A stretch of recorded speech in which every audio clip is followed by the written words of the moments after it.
सुबह सुबह कॉफी के साथ पंचेस और चोक्स का ब्रेकफास्ट मिलेगा फ्री। मतलब या तो हाईलाइट रील नॉकआउट देखने को मिलेगा या फिर एक स्लो पॉइजन जैसा सबमिशन फिनिश।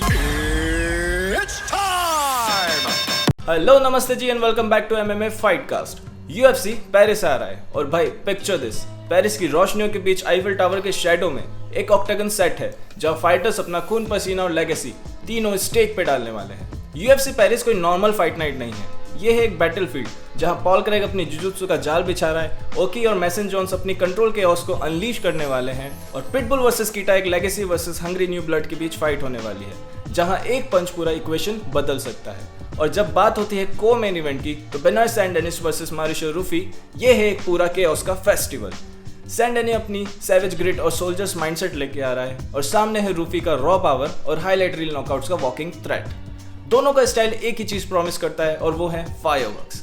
फिर एंट्री होती है मेन इवेंट की नसरुद्दीन इमावोव वर्सेस कायो बोहालियो।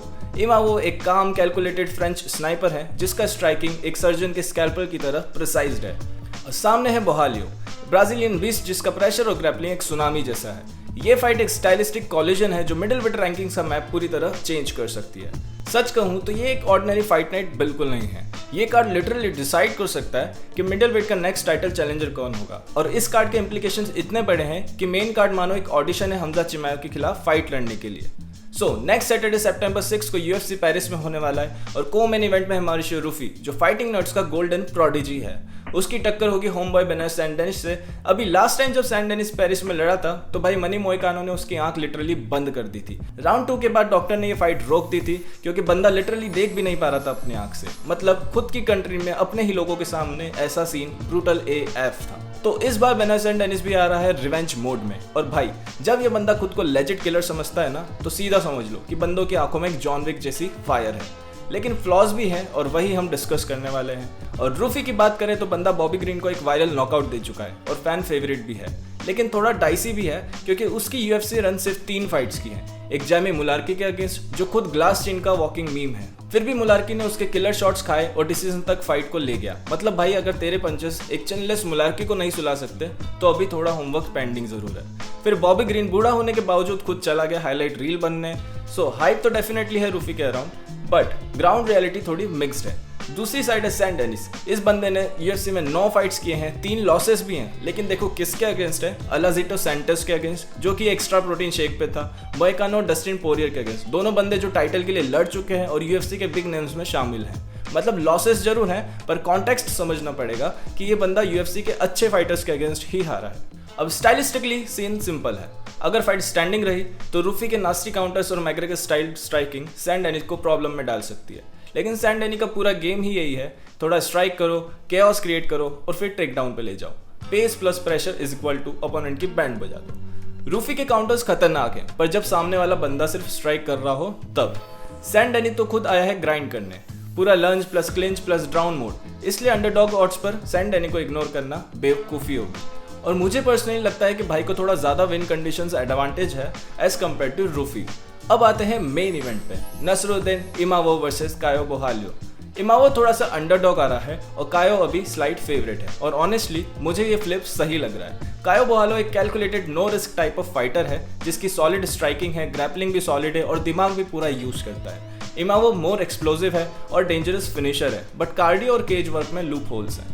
अब बोहालियो एक chess player type of fighter है, बंदा फाइट के बीच में ही अपोनेंट के पैटर्न को पकड़ लेता है। वहीं इमावो का सीन ये है कि जब पेस हाई हो जाता है फाइट का तो उसकी बैटरी जल्दी खत्म हो जाती है। 2023 की एक फाइट जहां शॉन स्ट्रिकलैंड ने उसके अगेंस्ट सेम चीज यूज करके उसकी जान निकाल दी थी और फाइट 5 राउंड्स तक गई थी जिसमें शॉन स्ट्रिकलैंड डिसीजन से जीत गया था। मुझे लगता है कायो बोहालियो भी उसी फॉर्मूला पे चल सकता है, क्लिंच करो, केज पे चिपकाओ, थोड़ा ग्राइंड करो और लेटर राउंड्स में टेक ओवर। इमावो ने इजराइल अडेसानिया को रिसेंटली नॉकआउट किया था जो कि बहुत ज्यादा इंप्रेसिव भी था, बट कंसिस्टेंसी में थोड़ा लैग करता है वो। बोहालियो उतना फ्लैशी नहीं है पर भाई वाटरमेलन हेड लेके आता है, उसको नॉकआउट करना मतलब बहुत मुश्किल है। तो मैं अर्ली लीन दूंगा बोहालियो की तरफ और ओवरऑल ये कार्ड एक फुल पैसा वसूल कार्ड लग रहा है। सुबह सुबह कॉफी के साथ पंचेस और चोक्स का ब्रेकफास्ट मिलेगा फ्री। सो गाइस, ये था मेन इवेंट और को मेन इवेंट, पर पिक्चर अभी बाकी है मेरे दोस्त, क्योंकि यूएफसी पेरिस एक फुल स्टैक कार्ड है जो कि फुल ऑफ प्रोस्पेक्ट्स है। जैसे कि अगली फाइट बकाउस्कस वर्सेस पॉल क्रैक। सबसे पहले ये फाइट हाइप क्यों है? सिंपल, दोनों फाइटर्स का स्टाइल एकदम पोलर अपोजिट है। मतलब या तो हाईलाइट रील नॉकआउट देखने को मिलेगा या फिर एक स्लो पॉइजन जैसा सबमिशन फिनिश। और इसी अनप्रेडिक्टेबिलिटी ने इस फाइट को बना दिया है फैन फेवरेट। पॉल क्रैक का ग्राउंड गेम हम सभी जानते हैं इतना डेंजरस है कि बंदा अपने बैक पे गिरकर भी खुश होता है। एंड डू नॉट फॉरगेट, इस बंदे ने मागोमेड एनक्लेव को सबमिट करके उसकी फर्स्ट लॉस उसे हैंड ओवर की थी। और ट्रायंगल चोक्स, आर्म बार ट्रैप्स, बेसिकली जहां बाकी फाइटर्स ग्राउंड पे जाने से डरते हैं, क्रैक वहीं से अपना ऑफिस सेट शुरू करता है। अब दूसरी तरफ है बकाउस्कस, जो कि एक रेंजी स्ट्राइकर है। लेग किक्स, एक्सप्लोसिव बॉक्सिंग और पेस का कॉम्बो। थोड़ा चेसबोर्ड पे मार्शल आर्टिस्ट वाला वाइब्स देता है, पेशेंस के साथ ओपनिंग्स क्रिएट करता है और इसका स्ट्राइकिंग आईक्यू, डिस्टेंस कंट्रोल कमाल का है। अब या तो क्रैक का एक क्रेजी सबमिशन वायरल होगा या बकाउस्कस का एक स्टाइलिश नॉकआउट हाईलाइट रील बनेगा। दोनों ही सिनेरियोस फैंस के लिए पैसा वसूल है। नेक्स्ट हाइट फाइट है इस कार्ड की पैट्रिशियो पिटबुल वर्सेस लोजेन कीता। एक साइड है पैट्रिशियो पिटबुल, बेलाटर का लेजेंड, 3 डेकेड्स का एक्सपीरियंस और लिटरली एक वॉकिंग हाईलाइट रील। बंदा एक पूरा इंसाइक्लोपीडिया है एमएमए का। पावर पंचेस, टाइट ग्रैपलिंग और केज आईक्यू इतना हाई कि आज भी दूसरे फाइटर्स इसको स्टडी करते हैं। पिटबुल की खासियत है प्रेशर प्लस एक्सप्लोसिवनेस।